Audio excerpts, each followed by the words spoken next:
Hello, welcome to Recycled Paper Making with Teva. Today I'm going to teach you how to make recycled paper out of old paper you have lying around your house. So what I've done is I've gone through the recycling bin and I've taken old office paper that's already been used, printed, written, colored on both sides, and I've ripped it into about 1-inch pieces. I also have taken scrap color paper. Some of this has been paper that we've printed on, and some of this is just scraps of paper we had lying around. I've also ripped it into 1-inch pieces.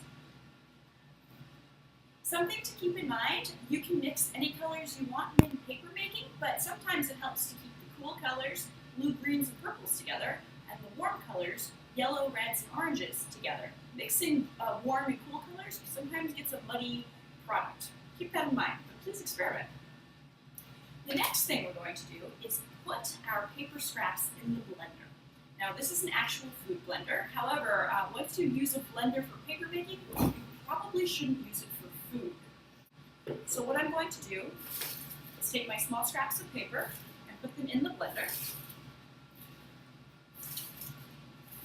You want about maybe 2/3 of the blender to be white paper. Some of these are a little too big. And you want the final third of the paper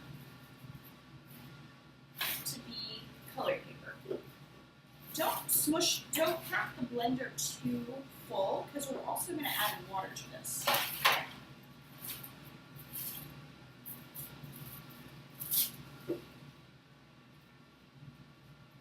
So I've heated up some hot water in a kettle, and I'm going to add just about to maybe 1/4 full.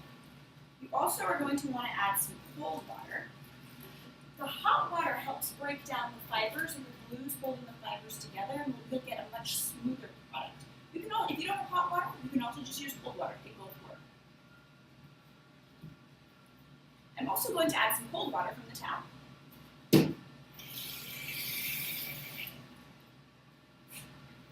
And now I'm going to put it in the blender. So make sure you put your lid on. And we're going to put it in the blender.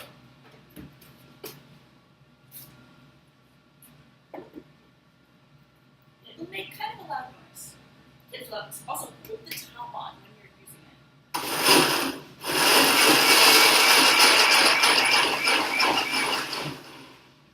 Looks like this could use a little more white paper.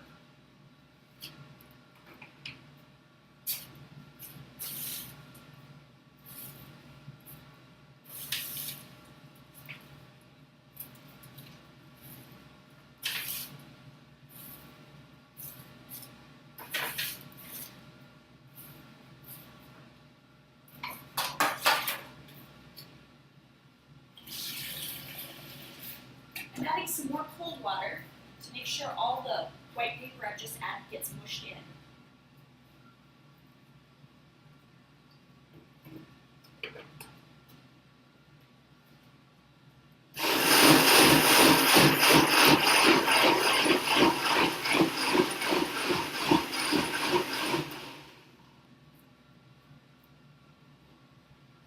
Now the smushed up paper, which we now call pulp, has reached a smooth and even consistency. I don't know if you're able to see here, but it's a very smooth, gloppy texture, but it's also very thick. So I'm going to add a full blender full of water to thin this out a little bit, which makes it easier to use for paper making.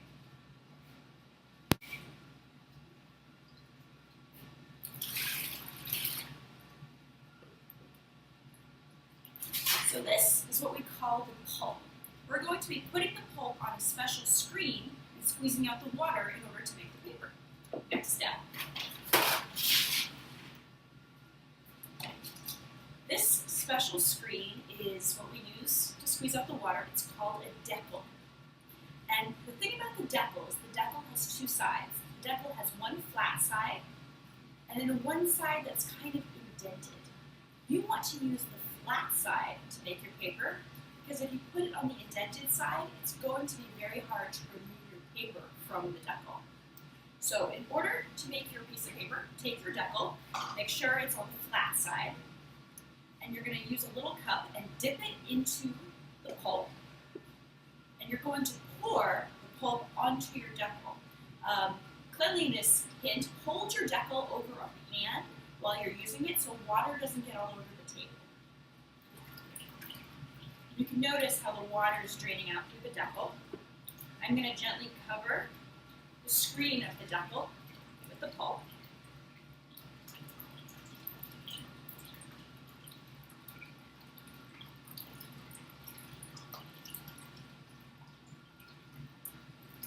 So now that my decal is covered in pulp, I'm going to squeeze out the excess water. I can use my hands, which I like to do, but if it's particularly sticky, you can also use a sponge. This is just a regular kitchen sponge, and that helps some of the moisture. Sometimes the paper pulls away from the decal and sticks to either your hand or the sponge. If this happens, don't worry, just add more pulp.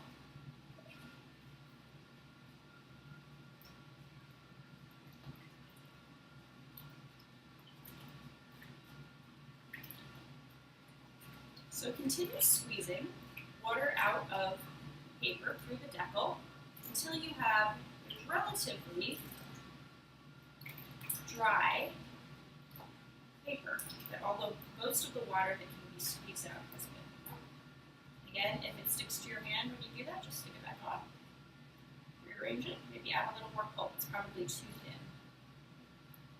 Another way, if you're trying to make very thin paper, you can also use the sponge from the back of the decal.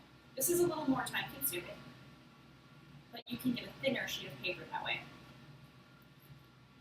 Now that most of the water has been squeezed out, we're ready to flip our paper onto a piece of cardboard to dry. So take a piece of flat cardboard. It can be a cardboard box that you've just unfolded. You're going to take your decal and you're going to gently flip the decal upside down onto the cardboard. So now you have the indented side facing you. What you're going to do is you're going to remove the remove the paper from the decal by removing the rest of the water. So you're going to take your sponge and you will gently press on the back of the screen of the decal, absorbing any water that's left, and squeeze your sponge out, squeeze the water out into a nearby pan or cup. You can use this cup too.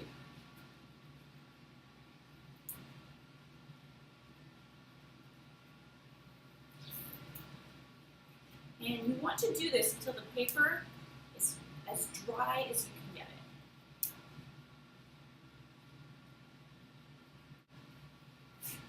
So now that I've squeezed out all my water, I'm going to remove the decal from the paper very carefully. I'm going to pull it off slowly. And now you have a piece of paper that when it dries, you can use to write a nice note to someone or use in an art project. It's your very own piece of recycled paper. So it's lying on the cardboard so that the cardboard can also draw out the moisture and help it dry out in a nice flat way. And that's how you make